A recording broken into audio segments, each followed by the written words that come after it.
ठीक है। So multi dimensional array, जब आपके पास 2D एरे है तो उसको आप कैसे रिप्रेजेंट करेंगे? सिंगल कॉमा, और अगर 3 डायमेंशन है तो डबल कॉमा। ठीक है। मल्टी डायमेंशन एरे की डिक्लेरेशन एंड एलोकेशन कैसे होगी? ठीक है, यहाँ पे एक 2D एरे डिक्लेयर हुई है इंट मैट्रिक्स की, जिसकी डाटा टाइप क्या है? इंटीजर। सिमिलरली फ्लोट मैट्रिक्स, एक 2D एरे डिक्लेयर हुई है जिसकी डाटा टाइप क्या है? फ्लोट। स्ट्रिंग क्यूब, क्यूब एक स्ट्रिंग डाटा टाइप है और इसकी कौन सी है? 3D, क्योंकि इसमें 2 कॉमास है हमारे पास। ओके, ठीक है। In example above we create 2 dimensional and 3 dimensional arrays. 2D and 3D arrays आपके पास स्टोर हो रही हैं। ठीक है, दैट इज सिंपल डिक्लेरेशन। ठीक है, हमने सिर्फ डिक्लेयर किया, जैसे हम वेरिएबल डिक्लेयर करते हैं इंट ए। अब हम क्या करेंगे? हम न्यू के कीवर्ड के थ्रू मेमोरी एलोकेट करेंगे इन एरेस को। Int matrix is equal to new int 3,4। ये 3,4 क्या रिप्रेजेंट कर रहा है क्लास? डायमेंशंस। डायमेंशंस है तो ये 2D एरे, क्योंकि ये कॉमा क्या बता रहा है? Single comma means 2 dimension arrays. So ये 2 डायमेंशन है। 2 मतलब फर्स्ट वाली हमेशा रो को रिप्रेजेंट कर रही है एंड सेकेंड वाली आपको कॉलम को रिप्रेजेंट कर रही है। यानी कि first one raw and second one column. तो 3 इंटू 4 मतलब 3 रॉज होंगी और 4 कॉलम्स होंगी। तो ये मेमोरी में जाके किस तरीके का इंडेक्स बनाएगा? इस तरीके का, 1 2 3 रॉज एंड कॉलम कितने हैं? 4। 1 2 3 एंड 4। ये इस तरीके का एक रिप्रेजेंटेशन बन जाएगा। रॉज एंड कॉलम की रिप्रेजेंटेशन होगी। फर्स्ट वन हमेशा जो है वो रॉ को रिप्रेजेंट कर रहा है और सेकंड हमेशा कॉलम को रिप्रेजेंट कर रहा है।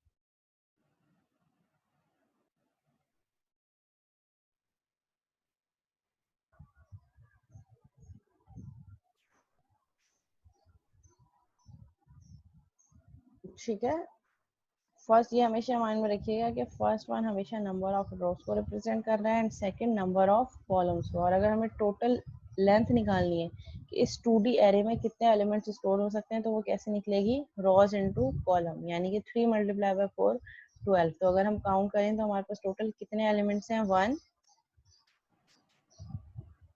2 3 4 5 6 7 8 9 10 11 12।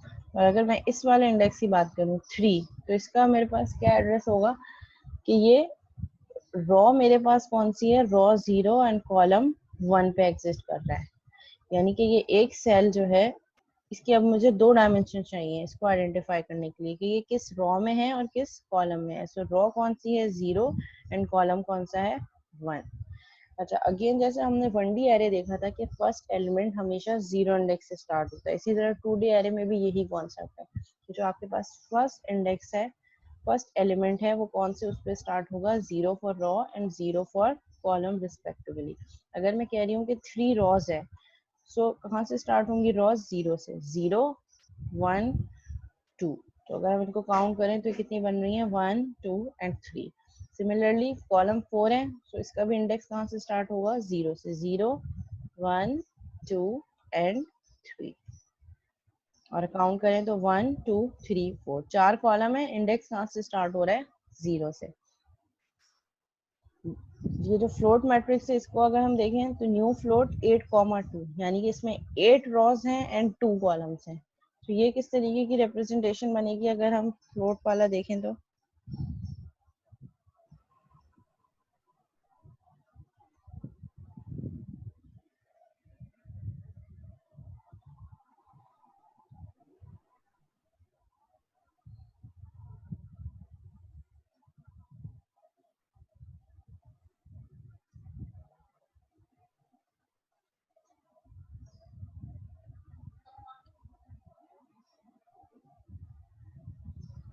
वर्ड की फाइल शेयर हो रही है क्लास?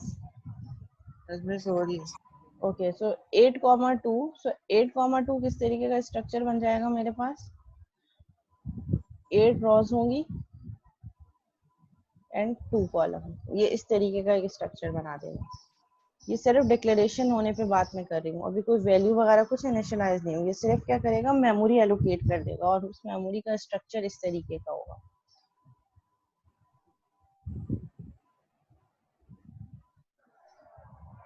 यहाँ पे स्टक हुई हुई है। ये टेबल शो नहीं सिर्फ हो रहा, table doc Photoshop table show नहीं हो रहा। नहीं मिस।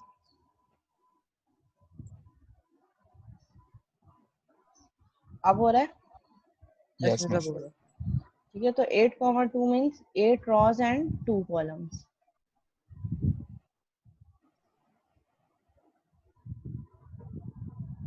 क्लियर है यहाँ तक?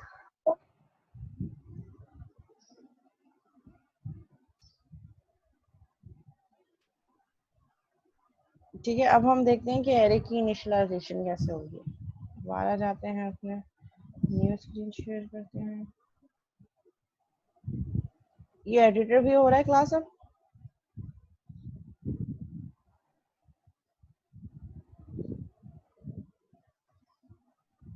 ठीक है, यहाँ पे हम 2D एरे डिक्लेयर करते हैं। मेथड वगैरह सब हटा देते हैं यहाँ से।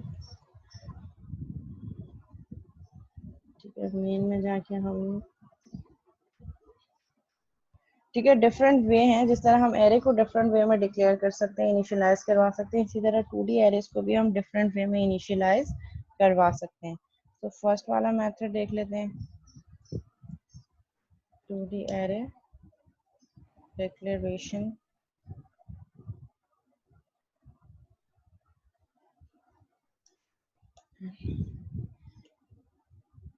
Initialisation method 1। ठीक है, यहाँ पे मैंने क्या किया, मैंने एक एरे बनाया इंट, एक सिंगल कॉमा स्क्वायर ब्रैकेट्स, ठीक है, नाम दे दिया A1। A1 is equal to new int, और साइज मैंने क्या दे दिया इसका 3,4, यानी कि 3 रॉज होंगी और 4 कॉलम्स होंगे। ठीक है, और फिर इसके बाद अब इसको हम, ये मैंने क्या किया, सिर्फ और सिर्फ इसको मेमोरी एलोकेट कर दी, तो ये मेमोरी में जाके 3 रॉज और 4 कॉलम बना देगा। रॉ का इंडेक्स कहाँ से स्टार्ट होगा, 0, 1 एंड 2। कॉलम का इंडेक्स 0, 1, 2, 3। सो हम जब बात करेंगे तो हमेशा इंडेक्सेस की बात करेंगे। ठीक है, तो अब मुझे इस एरे पे जो एक स्ट्रक्चर बन गया, उस स्ट्रक्चर पे वैल्यू स्टोर करवानी है। तो ये जो 3,4 है, ये 3,4 मीन्स 3 रॉज एंड 4 कॉलम्स। ठीक है, दोबारा वर्ड पे जाते हैं।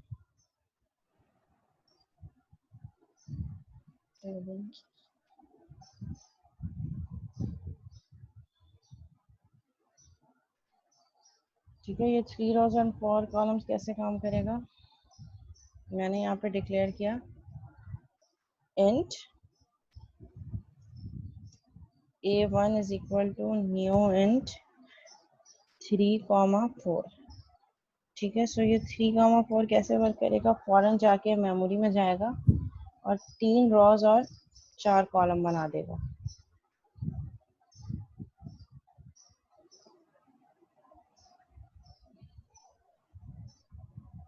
ठीक है, और यहाँ पे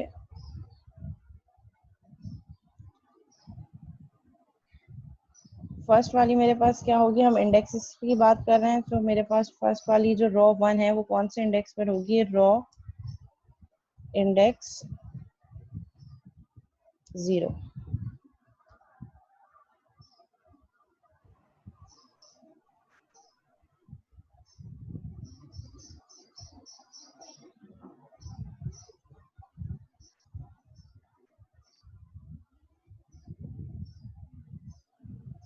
ठीक है, सेकंड वाली रॉ सिमिलरली मेरे पास कौन से इंडेक्स पर होगी, रॉ इंडेक्स 1। और जो थर्ड वाली होगी वो किस पे होगी, रॉ इंडेक्स 2। ठीक है, ये हमारे पास रॉ का इंडेक्स चल रहा है, ये वाली पूरी रॉ ये 0 होगी, ये पूरी रॉ 1 होगी और ये पूरी रॉ 2 होगी। इसी तरह अगर हम कॉलम्स की बात करें तो ये वाला मेरे पास क्या है, कॉलम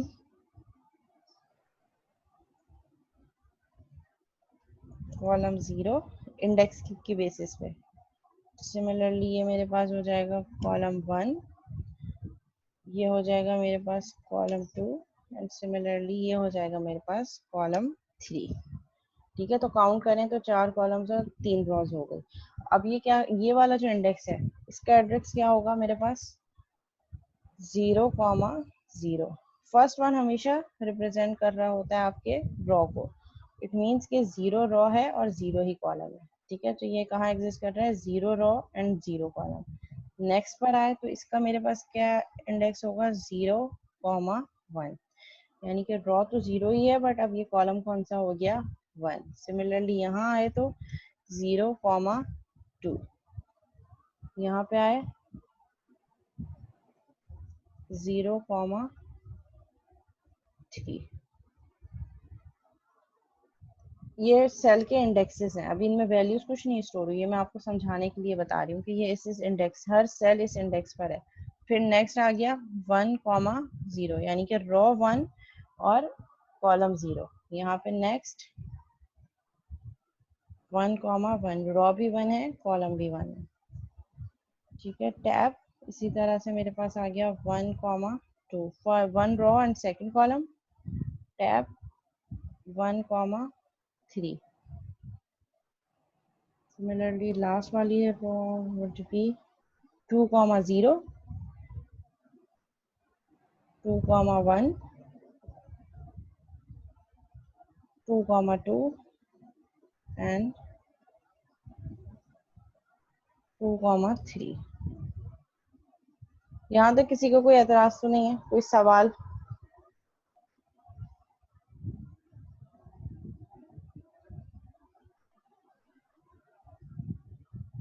ठीक है, अब मुझे क्या करना है, ये मैंने डिक्लेयर तो कर दिया, अब मुझे वैल्यू सेट करनी है। ठीक है, अब हम वैल्यूज कैसे सेट करेंगे? ठीक है, 1 बाय 1 एक तो हमें एरे का नाम चाहिए होगा, दैट इज A1। और क्या चाहिए मुझे 1 बाय 1 इसका इंडेक्स है। नेस्टेड लूप लगाएंगे। ठीक है, मुझे अभी मैं 1 बाय 1 पे चल रही हूँ, अभी 1 बाय 1 ताकि स्टार्ट से समझा सकूँ। A1, अब मुझे वैल्यूज स्टोर करनी है इन सब एलिमेंट में, तो हम कैसे लगाएंगे 0,0 इज इक्वल टू 10।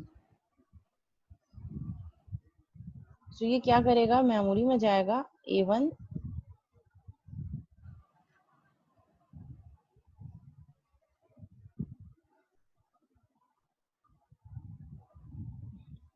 ठीक है, A1 00 is equal to 10 memory में जाएगा, देखेगा A1 00 कौन सा है, A1 0 रॉ 0 कॉलम, ये यहाँ पे जाके क्या वैल्यू कर देगा 10। सिमिलरली यही चीज मैं कॉपी करूंगी, A0,1 मैं कह रही हूँ क्या कर दो 20। तो ये क्या करेगा 0,1 में कर देगा 20। एक तो ये मेथड हो गया कि हम 1 बाय 1 इंडेक्सेस पे जाके वैल्यूज स्टोर करें, लेकिन यहाँ पे हमारे पास क्या चीज़ इंपॉर्टेंट होगी, ये indexes, cell indexes. Cell indexes की बेसिस पे ये वैल्यू असाइन करेगा। ये एक तो हो गया मेरे पास मेथड 1। ठीक है, दोबारा जाते हैं स्क्रीन शेयर पे, एडिटर खोल लेते हैं। ठीक है, एक तो मेरे पास मेथड क्या हो गया A1 जो मैंने डिक्लेयर किया है, A1 0,0 is equal to 10 and so on. 1 by 1 हम सारी वैल्यूज इसी तरीके से स्टोर करवा देंगे। टोटल वैल्यूज कितनी होंगी 3,4 12। सो A01, A02, A03, फिर उसके बाद A1 10 11 12 13। सिमिलरली 20 21 22 एंड 23 1 बाय 1 सारी वैल्यू स्टोर करवा देंगे। बिल्कुल नेस्टेड लूप से भी कर सकते हैं, नेस्टेड लूप से ही करेंगे, लेकिन मैं आपको 1 बाय 1 सारी चीजें बता रही हूँ स्क्रैच से, ताकि अगर कभी आप ऐसे देख लें तो ये ना बोलें कि मिस मैम ने बताया नहीं। आप ऐसे भी कर सकते हैं बट ये थोड़ा डिफिकल्ट है और बहुत ज़्यादा टाइम कंज्यूमिंग है और एफिशिएंट भी नहीं है।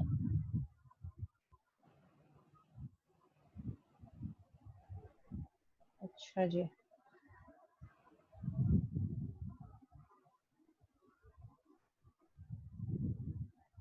सब दिखाऊंगी, थोड़ा सबर सब बताऊंगी यहाँ पे कि क्या चीज़ क्या कैसे हो सकती है। अच्छा, सेकंड मेथड हमारे पास एरे का डिक्लेरेशन पे क्या है, मेथड 2 तो थोड़ा सा ट्रिकी है, उसमें आपको ज़रा स्टार्ट से जो है सिंक रहना पड़ेगा। लेट से मैंने एक 2D एरे बनाई इंट, ठीक है, नाम इसका रख दिया a2 is equal to new int, और इसका साइज मैं दे रही हूँ 2,3, यानी कि 2 रोज होंगी और 3 कॉलम्स होंगे, ठीक है। और इसको मैं इनिशियलाइज इसी के साथ करवा रही हूँ जहाँ पे मैंने इसको डिक्लेयर करवाया है। ये इसकी बॉडी हो गई,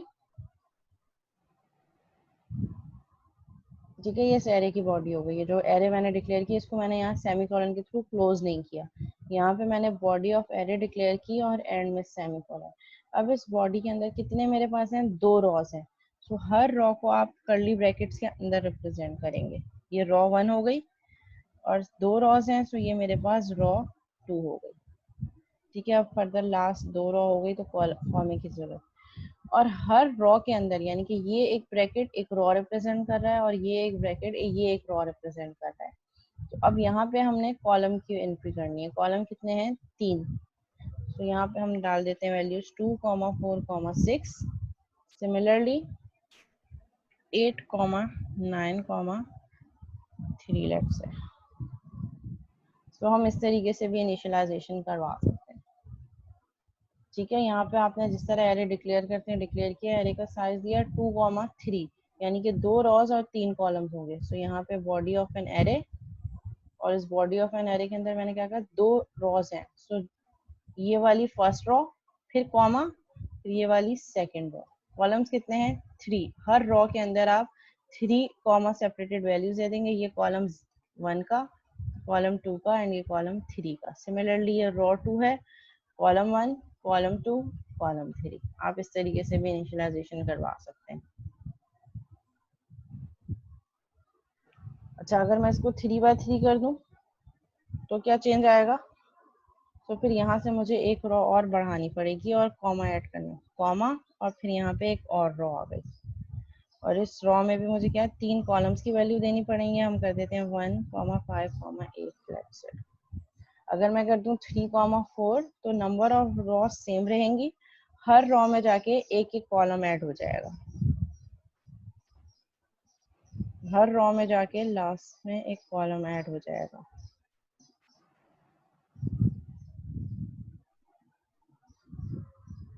लेट्स से 6 कर दिया। तो आप इस तरीके से भी मैट्रिक्स को इनिशियलाइज, 2D एरे को इनिशियलाइज कर सकते हैं, और चाहें तो एक ही सिंगल लाइन में कर दें।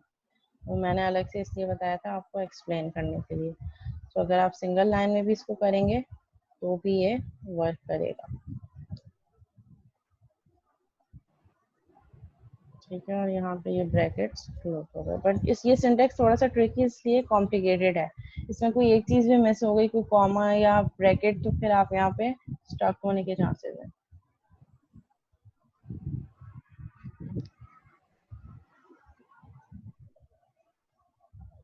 सब हो सकता है, सब जो जो करवाना चाहें वो हो सकता है। और थर्ड मेथड जो हमारे पास है दैट इज मेथड 3।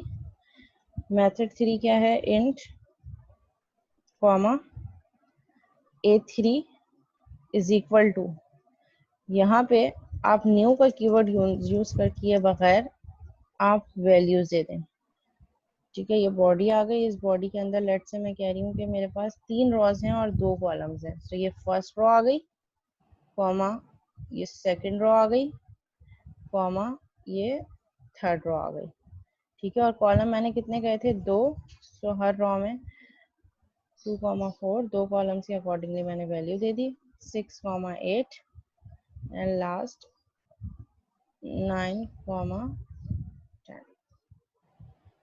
तो ये क्या करेगा, जो आपने आगे वैल्यूज दी हैं ये खुद काउंट करेगा, और उसी की बेसिस पे इसका साइज, यानी कि आपको न्यू करके ये साइज इस तरीके से डिटरमाइन करने की जरूरत नहीं है। इज इक्वल टू करके आपने डायरेक्ट वैल्यूज दे दी तो ये खुद से रॉ और कॉलम का साइज डिक्लेयर कर देगा। कैसे करेगा, रॉस कितनी है, 1, 2, 3 रॉज हो गई, और कॉलम कितने हैं, 1, 2। तो 3, 2, यानी कि 3 रॉज और 2 कॉलम।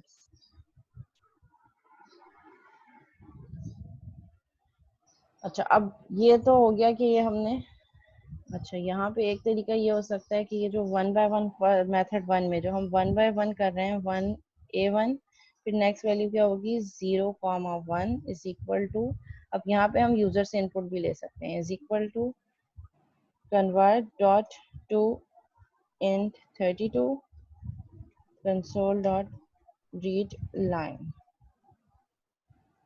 ठीक है, तो अगर आप चाहें तो आप यूजर से भी इनपुट ले सकते हैं वन बाय वन, चाहे तो हार्ड कोड करते हैं, चाहे तो यूजर से इनपुट ले लें।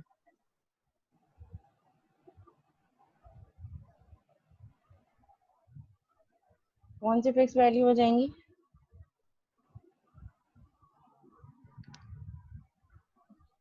अच्छा, ये हमारे पास, हम इसको कह रहे हैं कि ये जो थर्ड मेथड है ये डायनामिक एरे, इसमें मतलब मैंने साइज नहीं दिया, जितनी मैं वैल्यूज दे रही हूँ उसी के अकॉर्डिंगली ये साइज खुद से डिटरमाइन कर रहा है। जबकि ये और ये क्या है, ये फिक्स मैट्रिक्स है, फिक्स एरे 2D, जिसमें मैंने साइज और जो है वो रोज और कॉलम का साइज पहले से डिटरमाइन किया है।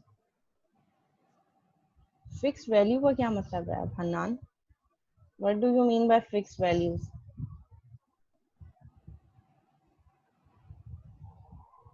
ये भी तो वैल्यूज दी है मैंने, मतलब हार्ड कोड किए हैं, हाँ हार्ड कोड हो गई। अब हम जो नेक्स्ट टास्क है हमारा, अब हम यूजर की तरफ जा रहे हैं कि हम यूजर से इनपुट लें। तो यूजर से इनपुट लेने के लिए फिर आपको इस तरीके से एरे डिक्लेयर करना पड़ेगा और वन बाय वन सारी वैल्यूज इनपुट करनी पड़ेगी।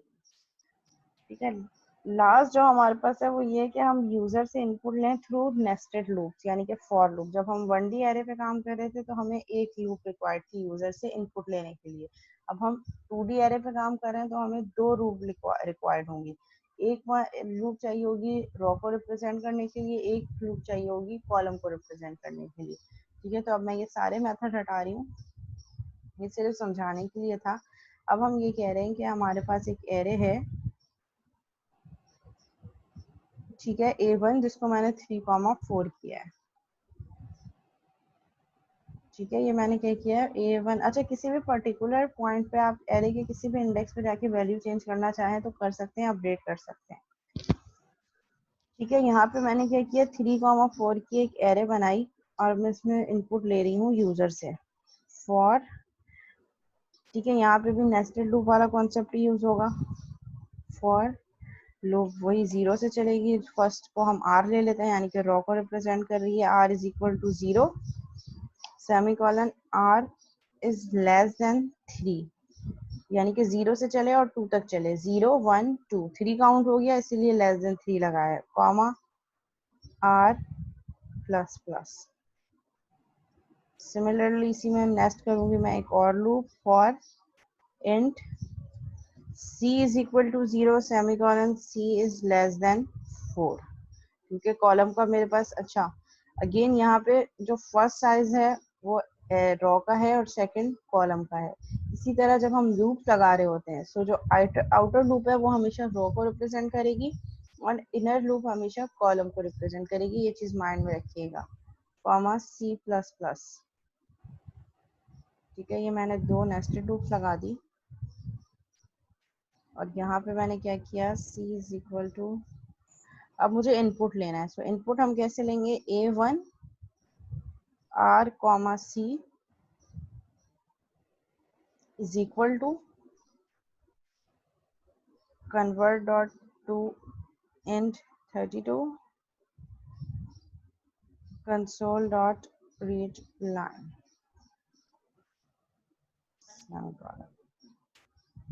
ये हो गया आपका 2D एरे में इनपुट।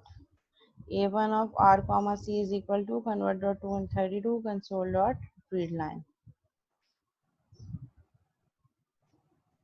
ये मैंने वन बाय वन सारे एलिमेंट्स इनपुट ले लिए, इसको रन करके देखते हैं। और ये फॉर का बंद हुआ, अच्छा एक होगा,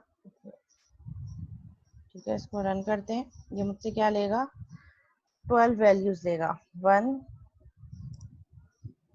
2 3 4 5 6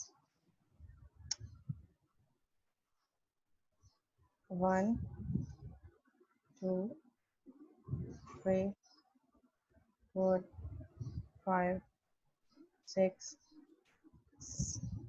7 8 9 10 11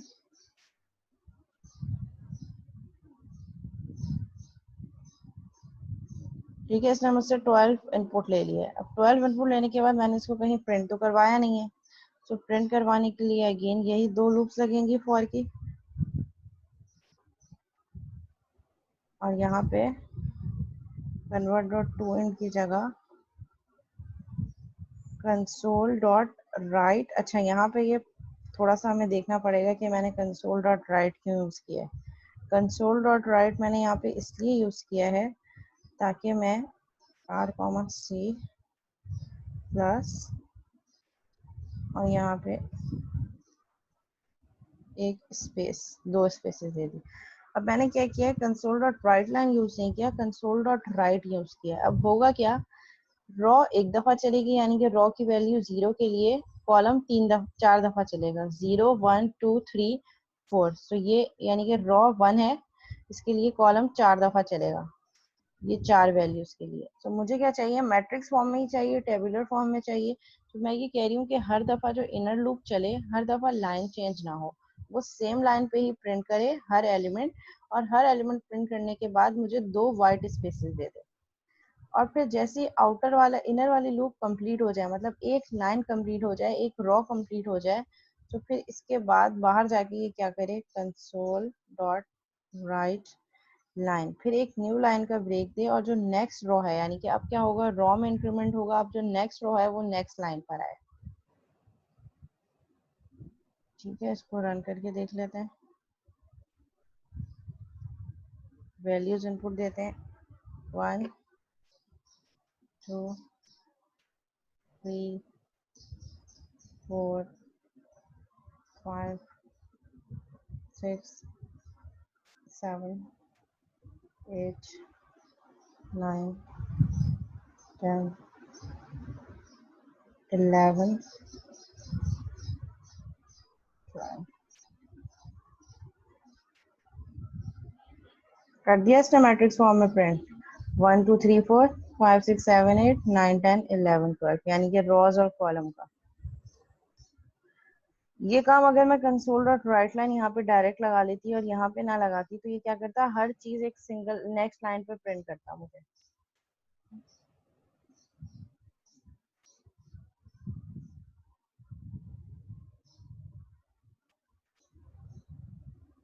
आउटर लूप रॉ को रिप्रेजेंट करेगी और इनर लूप कॉलम को रिप्रेजेंट करेगी। हाँ, कॉलम से एक ही लाइन में प्रिंट होना। अगर आप इसको यहाँ पे कंसोल डॉट राइट लाइन कर दोगे, तो कंसोल डॉट राइट लाइन ये सारी स्टेटमेंट्स को क्या करेगा, सारे एलिमेंट्स को नेक्स्ट लाइन पे प्रिंट करेगा, तो फिर वो आपके पास टेबुलर फॉर्मेट नहीं आएगा।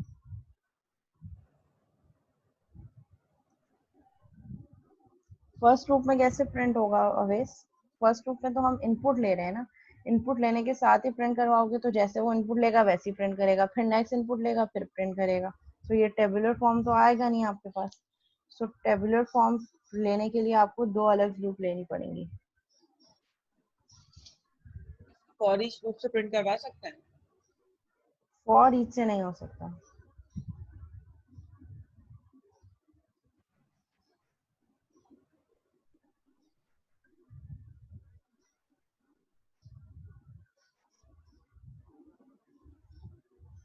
अगर स्केलिंग सही है, पता है क्यों पीछे हो रहा है हमारा, जो आपका क्वेश्चन है, क्योंकि यहाँ पे अब 2 डिजिट्स नंबर आ गए, सो 2 डिजिट नंबर्स की वजह से आपको लग रहा है कि ये आगे जा रहा है। स्पेसेस 2 ही हैं, आप 4 स्पेसेस दे दो, तो ताकि ये जो वाला 2 डिजिट्स वाला इशू है इसकी वजह से हो रहा है।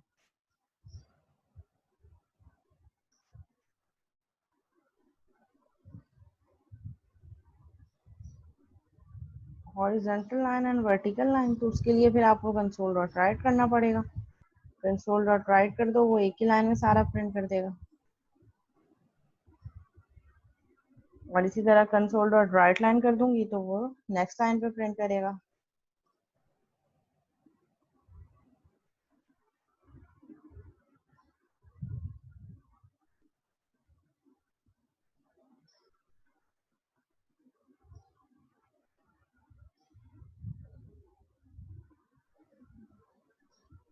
ये एक हॉरिजॉन्टल बन गया। इसी तरह अगर मैं इसको कंसोल डॉट राइट लाइन कर दूंगी तो ये सारा वर्टिकल न्यू लाइन पे कर देगा।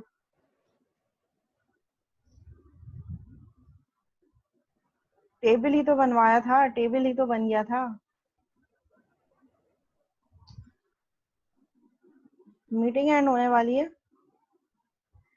मीटिंग एंड होते ही 10 मिनट के ब्रेक के बाद फिर दोबारा कंटिन्यू करते हैं।